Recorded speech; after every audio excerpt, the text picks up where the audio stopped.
اعوذ باللہ من الشیطان اللعین الرجیم بسم اللہ الرحمن الرحیم وانذر الناس یوم یاتیہم العذاب فیقول الذین ظلموا ربنا اخرجنا الى اجل قریب نجب دعوتک ونتبع الرسل اولم تکونوا اقسمتم من قبل ما لکم من زوال اللہم صل علی محمد وآل محمد وعجل فرجهم.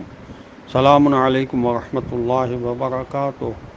اللہ تبارک و تعالیٰ کا شکر ہے کہ میں نے سورہ مبارک ابراہیم علیہ السلام جو قرآن مجید کا 14 نمبر کا سورہ اس کی آیت نمبر 44 کی تلاوت کا شرف حاصل کیا، جس کا ترجمہ یہ ہے کہ وہ انذر الناس اور لوگوں کو تنبیہ کیجیے، ڈرائیے، یوم یاتیہم العذاب، جس دن کے عذاب آ جائے گا ظالموں پر، فیقول الذین ظلموا، تو وہ ظالم کہیں گے، ربنا اخرجنا الی اجل قریب، اے ہمارے رب ہمیں تھوڑی مدت کے لیے ڈھیل دے دے، نجب دعوتک، اب ہم تیری دعوت پر لبیک کہیں گے، جواب دیں گے، ونتبع الرسل، اور تیرے رسولوں کی اتباع بھی کریں گے، اولم تکونوا اقسمتم من قبل، انہیں جواب ملے گا کیا اس سے پہلے تم قسم نہیں کھاتے تھے، ما لکم من زوال،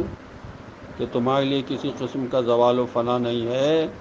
یہاں روز عذاب سے مراد عذاب دنیا ہے، جیسے قوم عاد و سمود پر نازل ہوا، اس پر اخر نہ تاخیر کرو، کچھ مدت کے لیے ڈھیل دے دو، قرینہ ہے. اگر قیامت کے روز کے لیے ہوتا تو تاخیر کا لفظ استعمال نہ ہوتا، بلکہ اس کے لیے تو رد، واپس کرنے کا لفظ استعمال ہوا ہے. یا لیتنا نرد ولا نکذب بآیات ربنا، چھٹا سورہ ہے سورہ انعام، اس کی آیت نمبر 27 میں ارشاد ہوتا ہے کاش ہم پھر دنیا میں لوٹا دیے جائیں اور ہم اپنے رب کی آیات کی تکذیب نہ کریں. ظالم ہمیشہ متکبر اور اپنے کو ناقابل تصحیح سمجھتا ہے. عذاب کے مشاہدے سے ندامت بے فائدہ ہے. جب عذاب آ جاتا ہے تو اب نادم ہونے کا کوئی فائدہ نہیں ہے. اس لیے انسان کو چاہیے کہ حصول آخرت کے لیے اور حصول آخرت سے خوش ہونے کے لیے سامان مہیا کرے. حضرت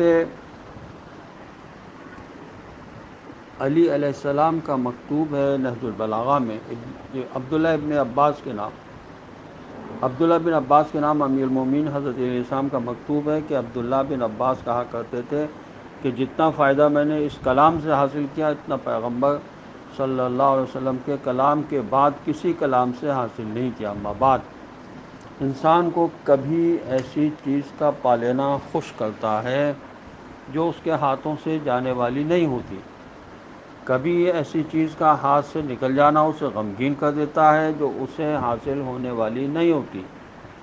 یہ خوشی اور غم بیکار ہے. تمہاری خوشی صرف آخرت کی حاصل کی ہوئی نعمتوں پر ہونا چاہیے ہے، اور اس میں سے جو چیز جاتی ہے اس پر رنج ہونا چاہیے. یہ شرح ابن ابی الحدید نے بھی لکھا ہے اس کو اپنی 15ویں جلد میں صفحہ 114 پر. اور حضرت علی علیہ السلام کا یہ ارشاد بھی ہے کہ تیری زیادہ خوشی اس اچھائی میں ہونی چاہیے جو تو نے آخرت کے لیے بھیجی ہے، اور غم اس بات پر جو تمہارے ہاتھوں سے جاتا رہے. حضرت علیہ السلام فرماتے ہیں غور الحکم میں یہ حدیث ہے کہ مومن کی خوشی اس کے رب کی اطاعت میں اور غم اس کے گناہ پر ہوتا ہے اور ہونا چاہیے. یعنی جب مومن اللہ کی اطاعت کرے تو اس کو خوشی ہونا چاہیے، جب اللہ کی عبادت کرے تو اس کو اس کی خوشی ہونا چاہیے، اور جب معصیت کرے تو اسے ندامت ہونا چاہیے.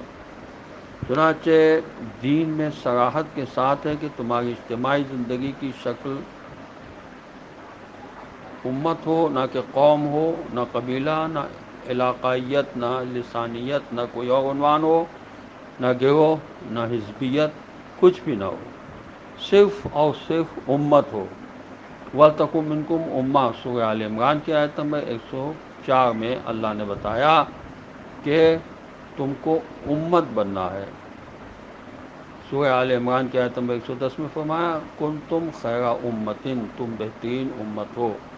جب اللہ کا شکر ہے کہ اللہ نے ہمیں بہترین امت قرار دیا ہے، تو اللہ کے فضل و کرم سے ہمیں اعمال و افعال ایسے رکھنا چاہیے کہ واقعی ہم بہترین امت اس دنیا میں بنیں، اور ہمیں دیکھ کر ہم سے لوگ پوچھیں کہ آپ کس کے ماننے والے ہیں؟